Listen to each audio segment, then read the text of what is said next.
اس دن دوپہر کے وقت شہر میں ہلکی ہلکی گرم ہوا چل رہی تھی اور سوتے ہوئے مکہ شہر میں عجیب سی خاموشی تھی، لیکن ایک گھر میں کسی خاتون کے تکلیف سے کرہانے کی آواز آ رہی تھی۔ دراصل حضرت ختیجہ جو رسول اللہ کی پیاری زوجہ تھیں، وہ اپنی بیٹی کو دنیا میں لانے والی تھیں۔ حضرت ختیجہ کا درد ہر لمحے کے ساتھ بڑھ رہا تھا، مگر ان کی مدد کے لیے کوئی نہ تھا، کیونکہ وہ شہر مکہ میں واحد مسلمان خاتون تھیں، لہٰذا کفار کی تمام خواتین نے ان کو اکیلے چھوڑ دیا تھا۔ کیا آپ سوچ سکتے ہیں کہ وہ اپنے آپ کو کتنا اکیلا محسوس کر رہی ہوں گی؟ اچانک مکہ کا آسمان شق ہوا اور 4 آسمانی خواتین حضرت ختیجہ کے پاس تشریف لے آئیں۔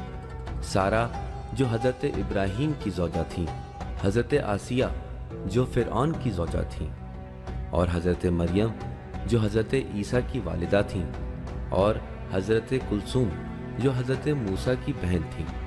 ان سب کو اللہ تعالیٰ نے حضرت ختیجہ کی مدد کے لیے بھیجا تھا تاکہ ان کی بیٹی کی ولادت کے وقت ان کی مدد کر سکیں۔ حضرت ختیجہ کے ہاں ایک انتہائی خوبصورت بیٹی پیدا ہوئی اور ان کا نام فاطمہ رکھا، جو اللہ نے ان کے لیے پسند کیا تھا۔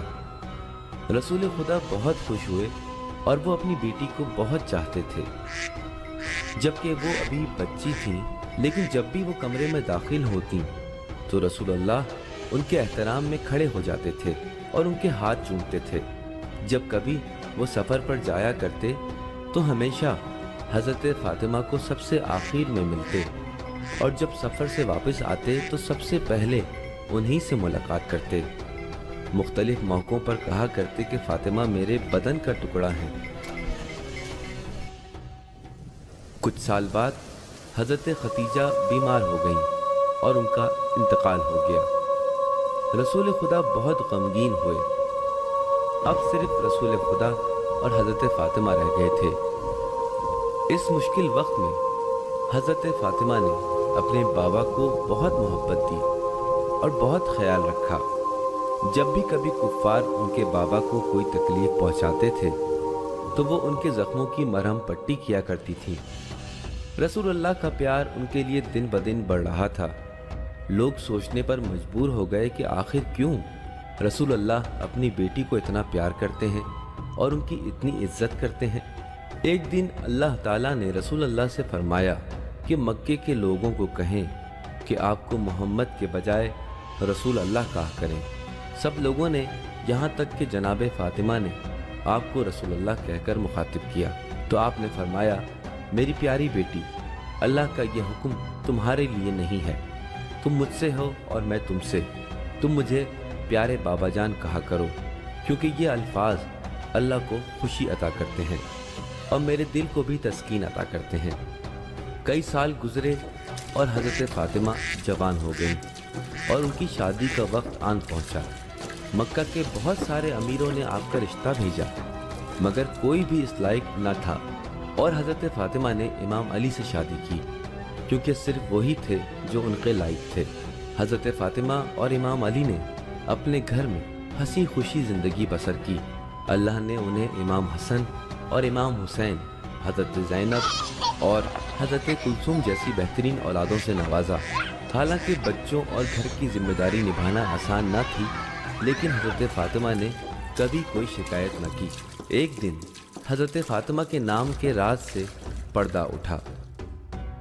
کچھ اس طرح ہوا کہ رسول اللہ نے امام علی سے پوچھا کہ کیا تمہیں معلوم ہے کہ میری بیٹی کا نام فاطمہ کیوں ہے؟ امام علی نے جواب دیا، نہیں، مجھے نہیں معلوم، مہربانی کر کے بتائیے۔ رسول اللہ نے بتایا کہ فاطمہ کے نام کا مطلب ہے دور کر دینے والی، کیونکہ وہ اپنے ماننے والوں اور پیروکاروں کو روز آخرت عذاب سے دور کر دیں گی۔ وہ بہترین خاتون ہیں اور اللہ کی نظر میں بلند ترین مقام رکھتی ہیں۔ ان کے والد رسول اللہ ہیں، ان کے شوہر پہلے امام ہیں، ان کے 2 بیٹے بھی امام ہیں، اور باقی تمام امام بھی انہی کی ذریت سے ہیں۔ لہٰذا اگر ہم غور کریں تو وہ ایک معصوم کی بیٹی، ایک معصوم کی زوجہ اور 2 معصوموں کی والدہ ماجدہ ہیں، اور خود بھی ایک معصوم ہے۔ اس بات سے یہ ثابت ہو گیا کہ رسول اللہ کیوں جناب فاطمہ سے اتنا پیار کرتے تھے۔ یا اللہ، حضرت فاطمہ کے صدقے ہمیں آخرت کے عذاب سے دور فرما۔ الہی آمین۔